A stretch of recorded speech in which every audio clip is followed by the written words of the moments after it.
Bill, congratulations for your film, Our Son. Thank you so much.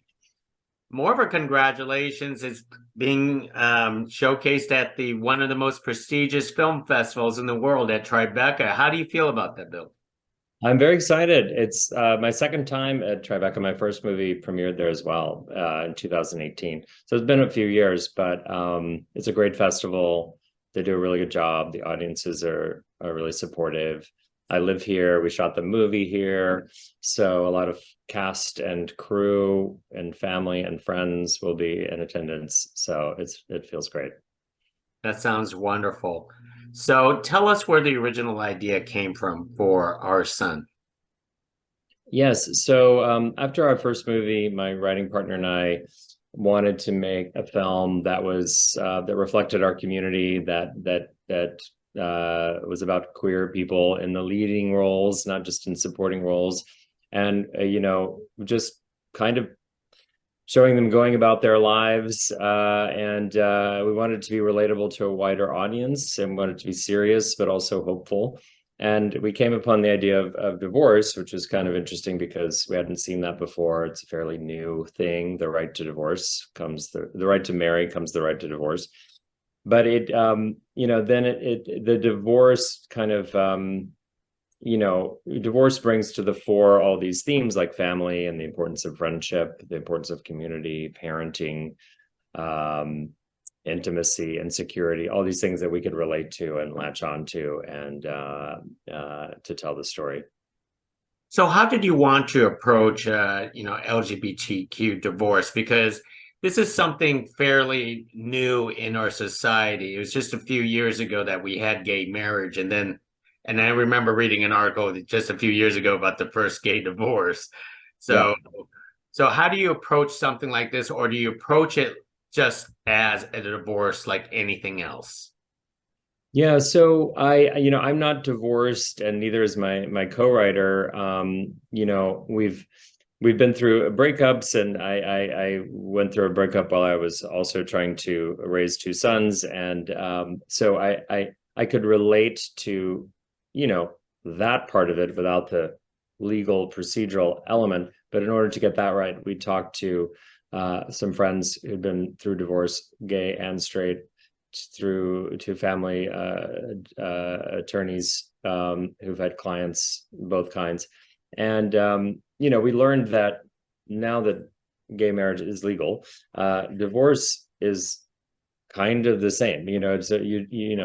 It's legally. So it there weren't many particularities. We were searching for those and curious about that, and we're wondering if that was something that we would need to bring out in the film.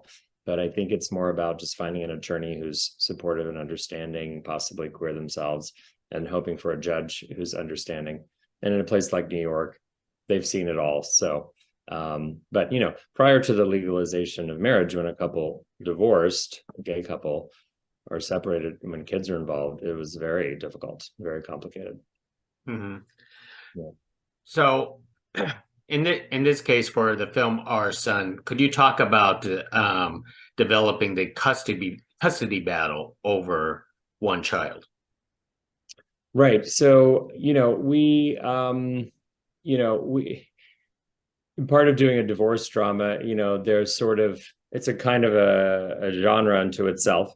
And so, in following that, we were like, what if there was some element of a custody battle? And, to whatever degree when you're divorcing, you have to figure that out. We had it escalate to a degree for dramatic purposes, but it was also a way to sort of really, kind of, a bit more about the subtext of what's really underlying that. One's trying to hold on to the relationship. The other one is maybe trying to hold on to his son too much and needs to let go a little. And so, by putting them through that battle, like any other battle, you go through it, understanding yourself a little bit better. So, in the case for a indie film like this, tell us about the casting process that allowed you to land both Billy and Luke in these leading roles. Yes. So for this film, it was important to me and to everyone to cast openly gay actors in the parts of the gay characters. And of course, I thought of Billy, I thought of Luke. Um, and Billy became involved first. He read the script, he really loved it, and I met with him, and he really responded to sort of the quietness of it and the domesticity. He has a side of himself that he wanted to show audiences that they hadn't seen before. And Luke also read the script, loved it, and saw it as an opportunity for him to do something a little bit different as well. Now, was the casting for the child, was that the most difficult for yourself? Yes, that's, it was my first time casting a child in a leading role. So I made sure to hire the best casting director I could, who was Scotty Anderson, who had cast children before and very experienced. So he saw tons of kids and who self-taped some scenes. And then I watched them through some of the ones that he highlighted. And the boy that we found, really just had that sort of vulnerability and charm that we were looking for, and felt like a real 8-year-old. And he had some professional experience, so I knew he could learn his lines, but not too much that he would seem sort of overly presentational. I didn't want him to be too coached or anything like that. I just wanted him to be himself. I was going to say, one of the lessons learned about with directors is never to work with children. But in this case, you did work with a child, and you also work with two of the most veteran actors in the business. Yeah, I was thrilled. Yeah, it was great. Now, in the case of for this production, this is an independent film. Why do you love doing independent films for yourself? Yes, I mean, it's hard to do it, and every time you make an independent film, it feels kind of like you're starting over, especially if you're writing it. I co-wrote this film. But the beauty of it is that it does really allow you to kind of do what you want, in a sense. Obviously you have the audience in mind. You want the film to be seen and to do well and to get made and to be relatable. But there's a certain freedom to doing independent films because, like in the case of this film, we didn't have to explain ourselves too much or deal with too many notes from too many people. It was really just a core group who were involved from the beginning and who were very supportive throughout the process. Now, with the characters in this film, also, I do have to admit, I admire that you made it into an interracial couple. Could you talk about that? Because we don't usually see those type of stories.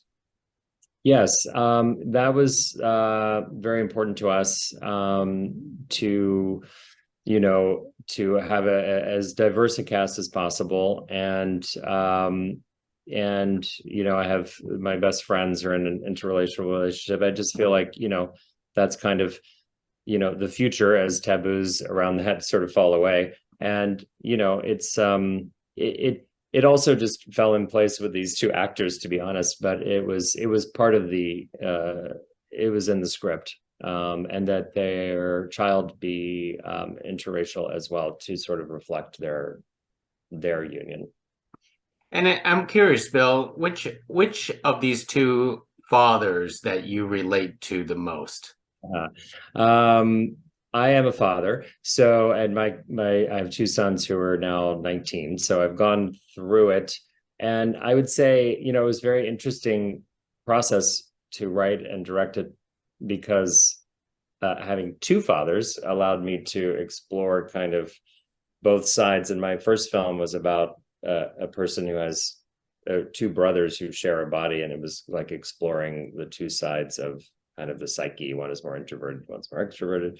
So here I was able to explore. I have both. There's I relate to Gabriel in the sense that I loved cooking for my kids and bathing them and all the sort of intimate, nurturing parts of it.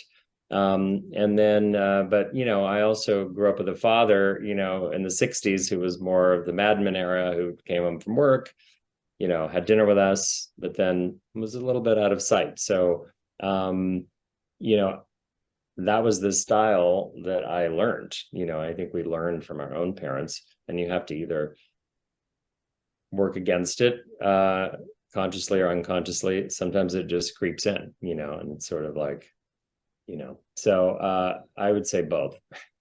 And Bill, how did you got into filmmaking for yourself? Oh, so I got into it. I mean, in really, when I was a kid, I started. My father was an attorney in Birmingham, Alabama, but he had a lot of hobbies, and one of his hobbies was photography. And so I picked up on photography at an early age, still photography, and then I discovered movies, just watching movies, and became sort of a movie geek, and started a film society in college, and then I wasn't sure if I was going to be a photographer or visual artist or filmmaker, but I moved to New York and started working for a film producer named James Shamus, who started Good Machine, which was like where all the indie movies were happening in the '90s. And I just was like, this is cool, this is exciting. So long story short, I went to film school and studied film and writing and directing and made shorts, and which allowed me to make my first feature, which allowed me to make my second feature. That is wonderful, especially the fact that you got Our Son done like this. So now this is completed and under your belt. Could you tell us about some future ideas or projects that you have down the road? Yeah, I mean, my writing partner and I have a bunch of ideas that we've been, that batting around for a while. I hope to do more stories like this.